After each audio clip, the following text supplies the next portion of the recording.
Buenos días, mis queridos hermanos y hermanas que están conectados a esta hora, a esta plataforma. Le doy gracias a Dios por la oportunidad que se me da nuevamente de compartir con ustedes el mensaje de la palabra de Dios en este domingo de febrero, último domingo del mes de febrero. Y la palabra de Dios se ha leído en el primer libro de Samuel, capítulo 21, versículos 10 al 15. Un relato acerca de David. Un relato o un episodio en la vida de David que, por cierto, no es nada glamuroso. David de repente se encuentra en Gad, vamos a decir, el asiento del gobierno filisteo, los archienemigos de los judíos, de donde era incluso originario aquel gigante que David había matado. Y pues en su estampida, en su vida, él fue a dar ahí a ese lugar y de repente es descubierto. Es descubierto y traído frente al rey de Gad, frente a Aquis. En esa situación, David tiene que fingir que está loco.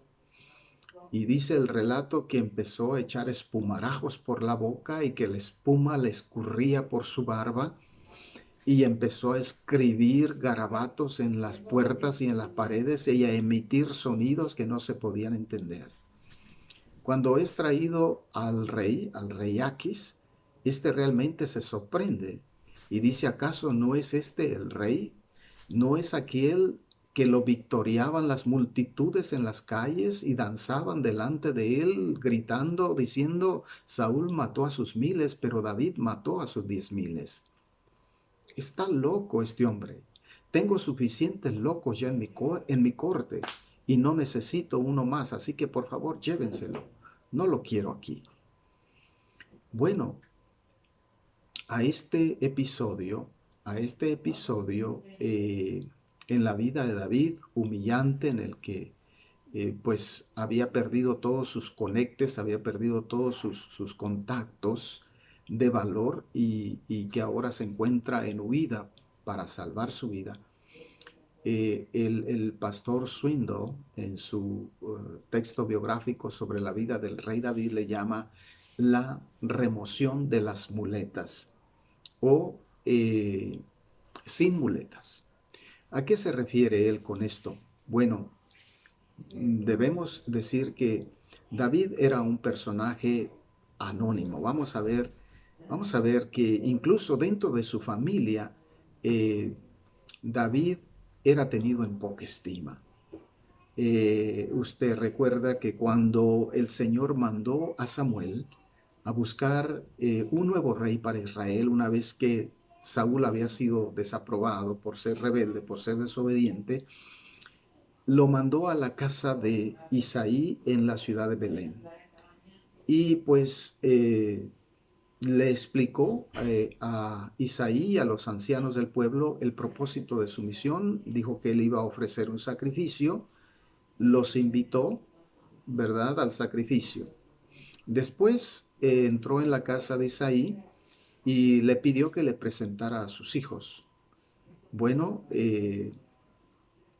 Isaí le presentó a los más robustos, a los muchachos que incluso eran parte del ejército de Saúl, corpulentos y fuertes, Abdiel, Samá, y de repente pues Samuel quedaba impresionado por alguno de ellos, pero Dios le decía, no es ese Samuel, ese no es.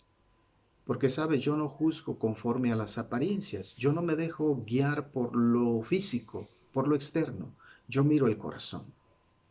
Dice el relato que Isaí tenía 7 hijos y le hizo pasar a esos 7 hijos frente a Samuel, pero el Señor no le indicó a ninguno de ellos como el elegido.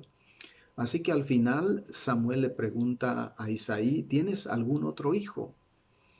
E Isaí responde, sí, sí, sí, sí, disculpa, me olvidaba. El menor, uno que anda pastando las ovejas en el campo. Imagínense, ni siquiera su padre, Isaí, consideraba que su hijo menor era algo en lo cual alguien como Samuel debería fijarse, porque él mismo lo tenía en poca estima. Pero Samuel le dice, ve a traerlo, manda a traerlo. Y pues cuando lo mandan a traer, el Señor le indica a Samuel, le dice, ese es el escogido. Él es el escogido. Entonces Samuel lo unge como el nuevo rey de Israel. Bien, pues ahí tenemos que de repente pues Samuel se convierte en una persona sumamente importante en la vida de David. Es quien lo ha sacado del anonimato de su propia familia y lo ha distinguido delante de sus hermanos. Vamos a decir, de algún modo, en este punto, David ha dejado de ser un don nadie para convertirse en alguien, en alguien. Bueno, más adelante, cuando precisamente sus hermanos corpulentos, fuertes y grandotes, se encuentran en el campo de batalla, siendo soldados del rey Saúl, el papa Isaí manda al pequeño David, era un adolescente, era un joven, eh, a llevar provisión a sus hermanos y a ver cómo estaban. Es entonces cuando David entra en contacto con aquel gigantón, con aquel Goliat, y gracias a Goliat y a la cobardía del rey Saúl, David, a través de su victoria sobre Goliat y a expensas de la cobardía del rey Saúl, es catapultado a la popularidad, vamos a decir, es develado o expuesto a el público y se convierte de repente de la noche en la mañana en una estrella, en un héroe nacional. La gente sale a las calles a recibirlo y después de ser un completo desconocido, es la persona más popular dentro de la nación de Israel. Y ahí tenemos que no solamente eso, sino que se hace acreedor de las promesas que el mismo Samuel había dicho que compartiría, o de los bienes que compartiría con aquel que derrotara a Goliat, incluidas su propia hija, que la daría en matrimonio a aquel que derrotara a Goliat, y que a la familia de aquel que derrotara a Goliat la exentuaría del pago de los impuestos.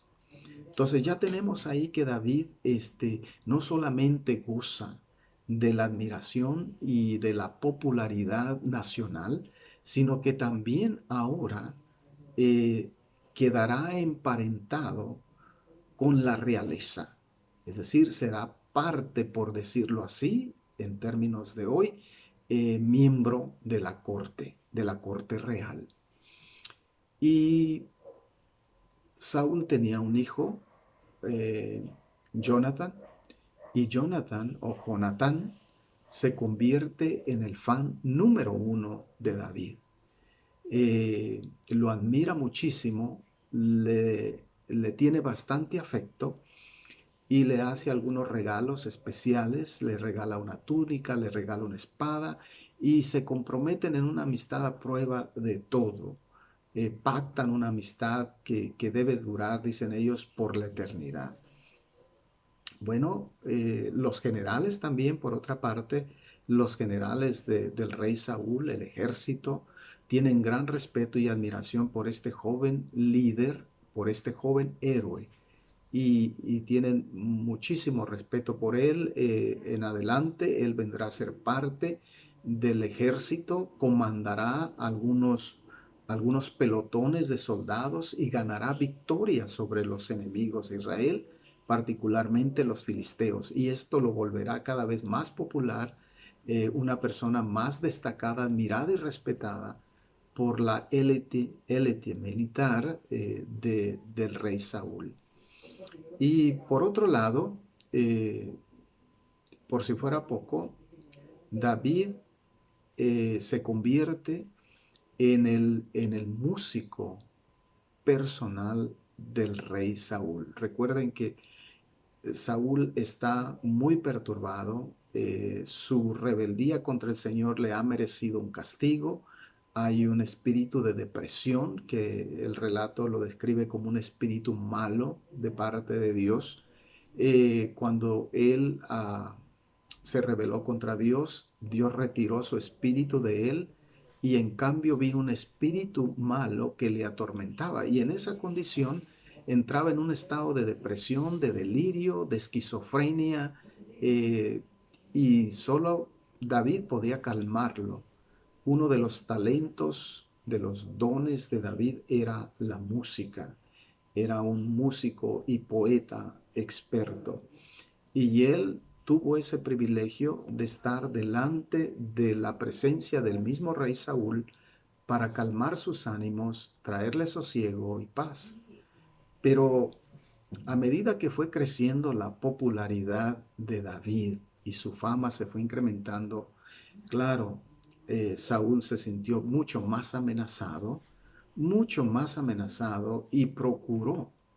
miró en David su enemigo, aquel que podía arrebatarle el trono, aquel que podía dejarlo en la calle. Así que intentó matarlo, intentó hacerlo varias veces. Eh, una vez arrojó una lanza y David la esquivó porque su intención, dice, era clavarlo a la pared. Esto lo hizo una segunda vez y ya la segunda vez David tuvo que darse a la fuga. Esto lo llevó al relato con el que comenzamos esta reflexión el día de hoy. Allá a Gat, a comparecer ante el rey Aquis, y donde David tuvo que simular estar loco, perder incluso su dignidad para poder salvar su pellejo. La remoción de las muletas o sin muletas, el pastor Swindoll se refiere precisamente a la pérdida de esas personas en las que David había aprendido a apoyarse. Imagínense cómo había cambiado la vida de David. De un simple pastorcito anónimo, pastor de cabras, de repente se encuentra en la luz pública, admirado, respetado, pero también en cierta manera odiado. El rey Saúl estaba muy receloso y celoso de David. De modo que Dios permitió que estas muletas, como le llama el pastor a estas personas que de repente levantaron a David y lo llevaron a la gloria, las fuera perdiéndolas. El apoyo del rey pronto lo perdió. El rey, que también lo admiró, que incluso estuvo dispuesto a compartir su traje militar con él allá en el campo de batalla para que enfrentara a David, al rey, al Goliat, a ese gigante monstruoso. Ahora Saúl procura matar a David. Perdió la confianza del rey, perdió a Mical, a su esposa, a quien el rey trató de usar para eliminar a David, y ella, que realmente amaba a David, tuvo que asistirlo para que huyera, y David tuvo que irse y abandonar a su mujer, abandonar a su esposa. También tuvo que ir a despedirse de Jonatán, decir: Jonatán, ya no puedo continuar aquí, tu padre procura matarme y yo tengo que salvar mi vida. Pues con mucha pena se despidieron estos que habían llegado a ser amigos entrañables, y David se fue. También perdió a su mentor, a aquel que lo había sacado del anonimato, precisamente a Samuel, que en su vida también llegó a visitarlo, a pedirle consejo, a pedirle orientación. Pero cuando Saúl se dio cuenta que David estaba con Samuel, mandó arrestarlo, a que lo trajeran con el propósito de sentenciarlo y ejecutarlo. Así que Otra vez, pues David tiene que despedirse de Samuel y salir huyendo por su vida. Y atrás queda esa relación con su mentor, con aquel que lo había lanzado del anonimato a la popularidad en cierta parte de su vida. Y de repente, pues, estas muletas en las cuales David se había sostenido y había gozado de un tiempo de gloria, de repente Dios permite que le sean removidas, que le sean quitadas, y David cae en la desgracia. Todas esas personas y cosas de las cuales dependía la vida de David, ahora le son quitadas. Eh, Todos ellos, su amigo Jonathan, su esposa, su consejero y mentor Samuel, Jonatán, su amigo incondicional, todo su éxito y su logro militar, la admiración de los generales, de la élite militar, etc. Dios circunstancialmente pues comienza a quitarle, a despojar a David de sus muletas. No necesariamente porque David se haya portado mal, sino por la condición de Saúl. El rey estaba espiritualmente y mentalmente perturbado, tenía celos de David, celos que deben entenderse como temor y como inseguridad del mismo Saúl. Eso lo dice el capítulo 18, versículo 14 y versículo 15, donde se nos dice que a medida que aumentaba la popularidad, el prestigio y la honra de David, más amenazado se sentía en su seguridad Saúl. Ahora todo se vuelve en contra, ahora que todo se ha vuelto en contra de David, eh, ya no tiene la posesión que tenía dentro de la corte real, ya no tiene a su esposa, ya no tiene a su consejero Samuel, ya perdió a su amigo Jonatán o a su amigo Jonatán, y ahora en ese episodio con el que comenzamos, el que leímos al principio, David ha tocado fondo, ha tenido incluso que humillarse y, por así decirlo, comprometer su propia dignidad.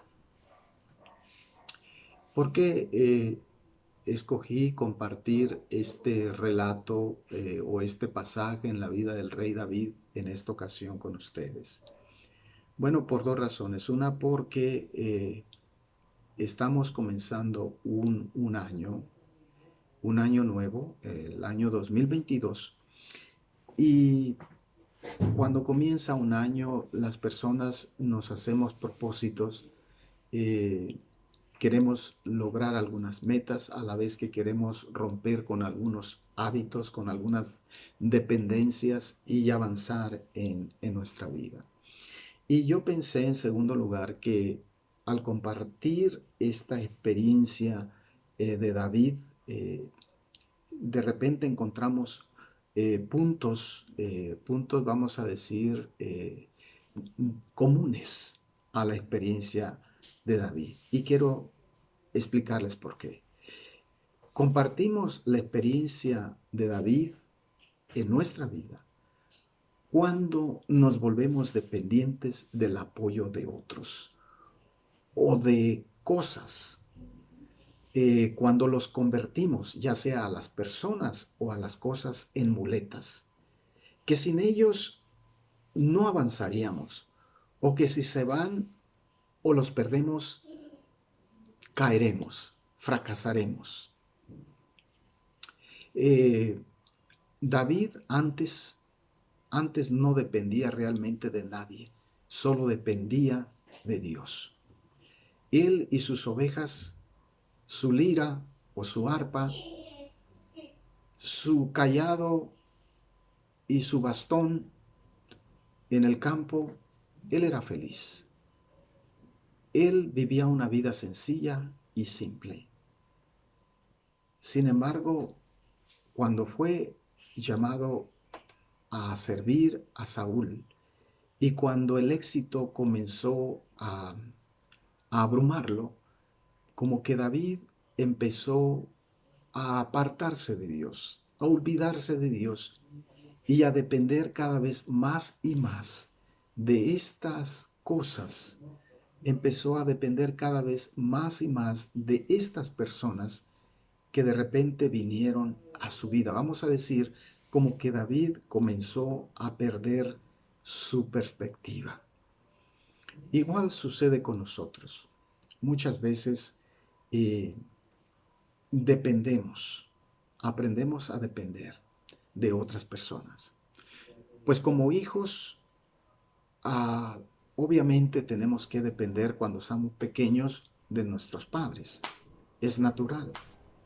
Pero no es cierto que llega una etapa en la vida de ciertos hijos en los que ya no deberían depender ni económicamente, ni materialmente, ni siquiera emocionalmente de sus padres.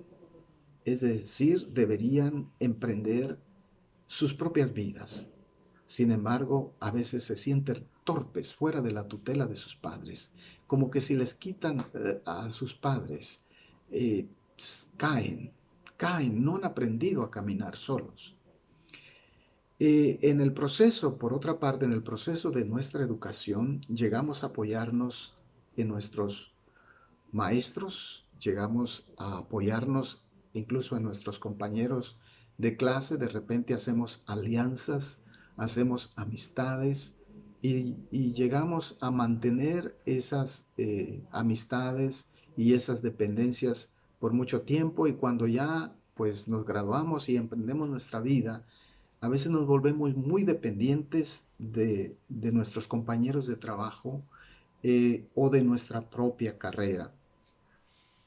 A veces dejamos que nuestras metas nos sostengan, mantengan viva nuestra esperanza de un futuro mejor y cuando fallamos en alcanzar estas metas, caemos, nos caemos. Después, después que avanzamos más en la vida y logramos tener algún éxito con nuestra carrera, algún éxito económico, algún éxito material, pues ahí ponemos nuestra seguridad, ahí ponemos nuestra confianza, de repente nuestro éxito, nuestra seguridad financiera, e incluso ya cuando nos casamos, nuestro cónyuge, todos estos se pueden convertir en nuestras muletas, en nuestros apoyos. Estas muletas pueden tener un efecto, ¿sabe? Un efecto negativo en nuestras vidas. ¿De qué manera? Pues quiero mencionarle al menos tres maneras de que esto se pueden convertir, estas muletas o sostenes, en aspectos negativos en nuestra vida. En primer lugar, porque se pueden convertir en sustitutos de Dios. Dios debería ser nuestro apoyo constante en las buenas y en las malas, la fuente inagotable de nuestra fortaleza interior, de nuestra fortaleza espiritual, emocional, incluso de nuestra fortaleza física. Solamente Él debería proveernos de toda la seguridad que necesitamos para avanzar en la vida. Dice Deuteronomio capítulo 33, versículo 27. El Dios sempiterno es tu refugio. Por siempre te sostiene entre sus brazos. E Isaías capítulo 41, versículo 10 nos dice, así que no temas, porque yo estoy contigo. No te angusties, porque yo, tu Dios, soy tu fortaleza. Te fortaleceré y te ayudaré. Te sostendré con mi diestra victoriosa. Estas muletas de las que estábamos hablando pueden tener otro efecto negativo, y este es que distorsionan nuestra visión. En lugar de mantener nuestra visión vertical, es decir, hacia Dios, la vuelve hacia los lados, es decir, la vuelve horizontal.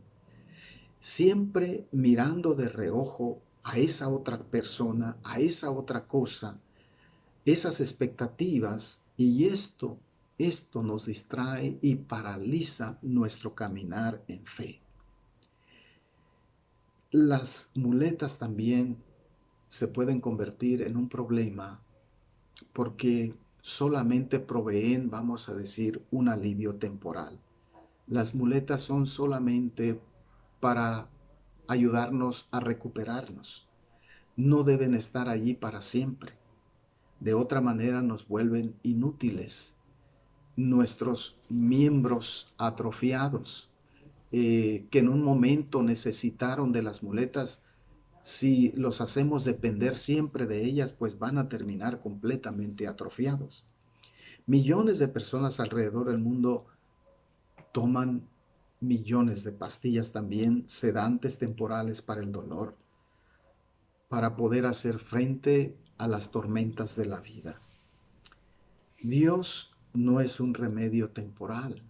Sabe, Dios es la solución a las tormentas y a los problemas de nuestra vida.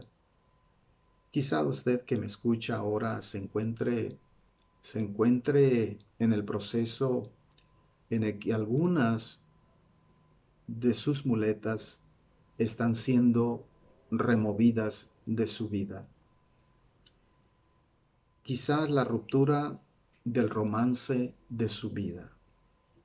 La mujer o el hombre que pensabas que sería el compañero de toda tu vida está por irse o se ha ido. Y claro, eso duele. O quizá la disolución de tu matrimonio, la peor pesadilla, tu peor temor. De repente se está desmoronando o ya se precipitó sobre tu vida. Quizás sea la muerte de tu mayor sueño que se desvanece como la neblina, tu mayor aspiración. Pero sabes, ahora tienes la opción. Puedes mirar a tu alrededor mientras esas muletas se son quitadas y buscar algo o alguien más en quien apoyarte, o decides apoyarte en Dios y solamente en Dios. Pero la decisión es tuya. David pasó una etapa en su vida en la que Dios, de alguna manera, circunstancial, porque no es que David se haya portado mal, que haya sido un mal siervo, todo lo contrario. Él era muy bueno, él era fiel, él era honesto, él era responsable. Y sin embargo, la circunstancia por la que estaba pasando Saúl le hizo perder aquellas cosas, y Dios lo permitió, porque recuerde que Dios tenía un propósito superior para David. Y aun cuando él tuvo la opción de destruir a su enemigo, él no tomó la vida de Saúl, sino que se apoyó en Dios, totalmente en Dios. Y en su momento, Dios le mostró la salida. Dios fue su único apoyo. Y usted lo va a leer en algunos de sus salmos. Así que la opción también es suya el día de hoy. Mientras que hay circunstancias que le están quitando esas muletas y usted está desesperando, mirando hacia un lado y a otro, a ver quién o qué va a sostenerle ahora, yo le recomiendo que mire a Dios y se sostenga en Él, que camine por fe en el Señor y recuerde esta palabra: no temas, porque yo estoy contigo. No te angusties, porque yo soy tu Dios. Te fortaleceré y te ayudaré. Te sostendré con mi diestra victoriosa. Créalo. Apóyese en Dios y Dios no lo defraudará. Que Dios le bendiga.